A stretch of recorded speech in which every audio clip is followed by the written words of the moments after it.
The man who forgot he was dead. The mind is a fragile architecture. It holds reality together, brick by brick, memory by memory, until it doesn't. What happens when the foundation cracks? When the bridge between life and death collapses? Not in the body, but in the perception.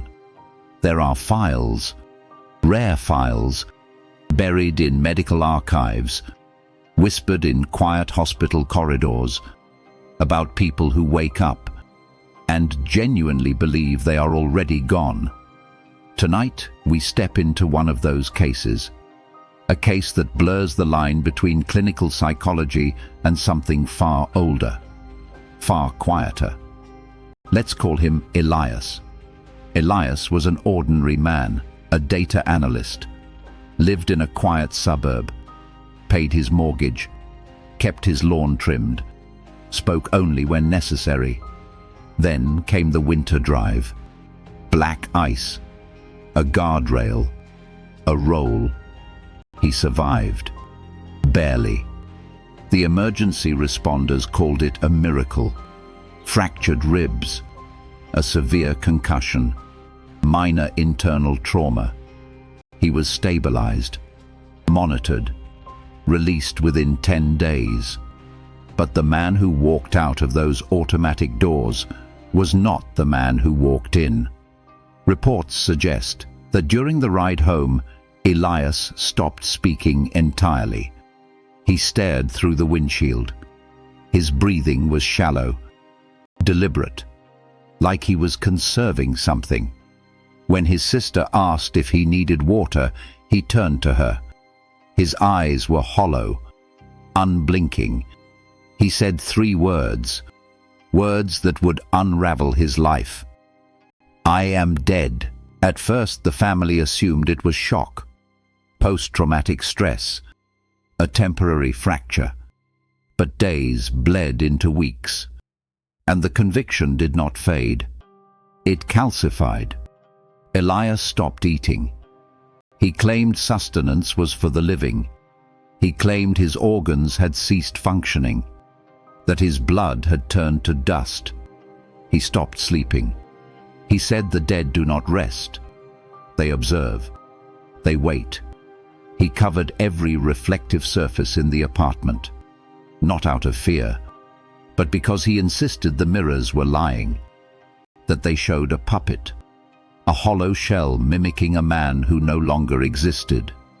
Clinical notes indicate he was evaluated by multiple specialists, neurologists, psychiatrists, cognitive therapists. The scans returned normal. Brain activity was steady. Cardiac rhythms were strong. Blood panels showed a healthy, functioning body. But Elias refused to trust the data. He said the machines were built for the living. They could not measure what he had become. They could not detect the absence. He began to document everything. Dozens of notebooks, filled with tight, precise handwriting. His family read them later. They were not chaotic ramblings. They were clinical observations. From the inside, he wrote about the silence.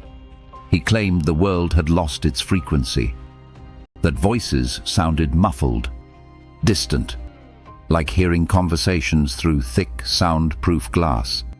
He wrote about the temperature, not the weather, the internal cold, the void where warmth used to be, the stillness where a pulse should beat. He wrote about the visitors. This is where the records shift, from medical case study to something uncharted. According to his personal journals, Elias claimed he was no longer alone. He said figures stood in the periphery of his vision, tall, static, unhurried. He did not fear them. He described them as courteous, patient, respectful of boundaries. He claimed they were not there to take him, but to remind him, to gently correct his mistake. His doctors adjusted his medication, sedatives, mood stabilizers, cognitive blockers. The prescriptions had no effect. He discarded them. He said chemistry cannot repair a consciousness that has already detached. The toll on the household was severe. The financial drain of private specialists, the lost income, the emotional erosion. Some acquaintances noted a shift in the environment, that opportunities stalled, that luck dried up, that the cost of anchoring a ghost was quietly bankrupting the family. But his sister refused to surrender. She believed he was still present, trapped behind a neurological wall. She arranged a transfer to a specialized care facility, a private clinic. Focus on severe dissociative disorders. Secure, monitored, structured. For 6 weeks, stability returned. Elias attended group sessions. He consumed small meals. He responded to prompts. The clinical team grew optimistic.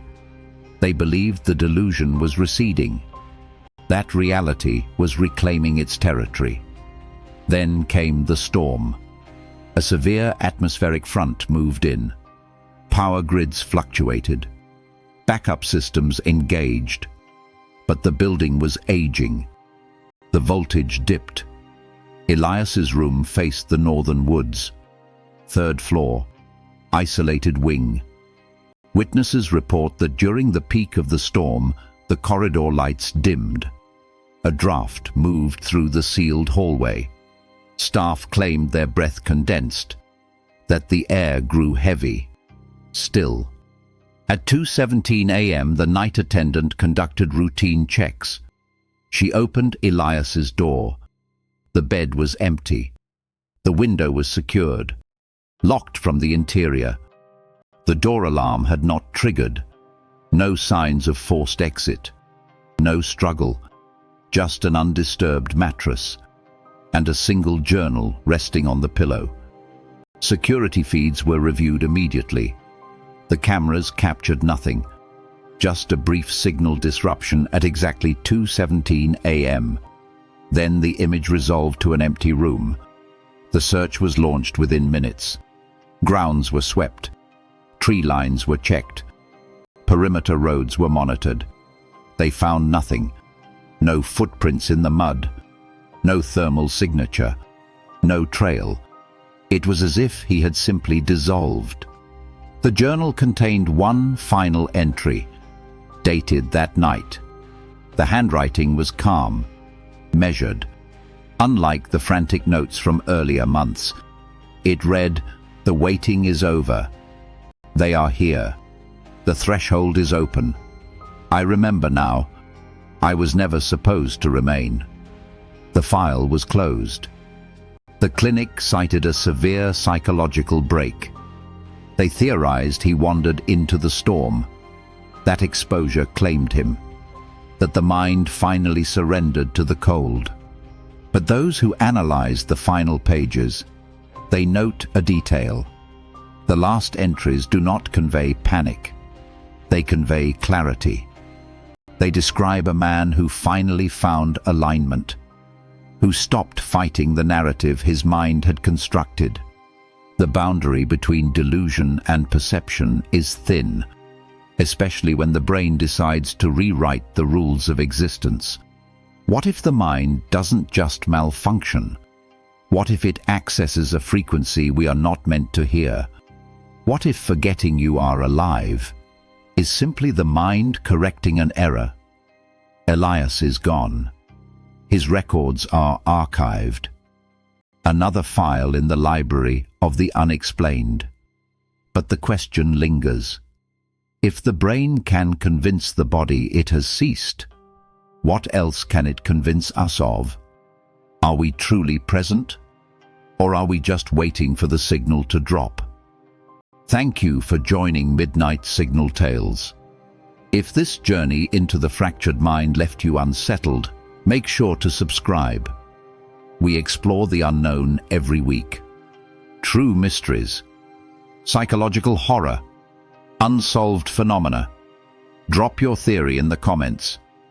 Did Elias escape? Or did he simply remember where he belonged? We read every response.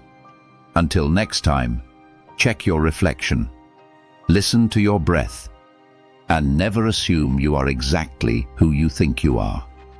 Good night.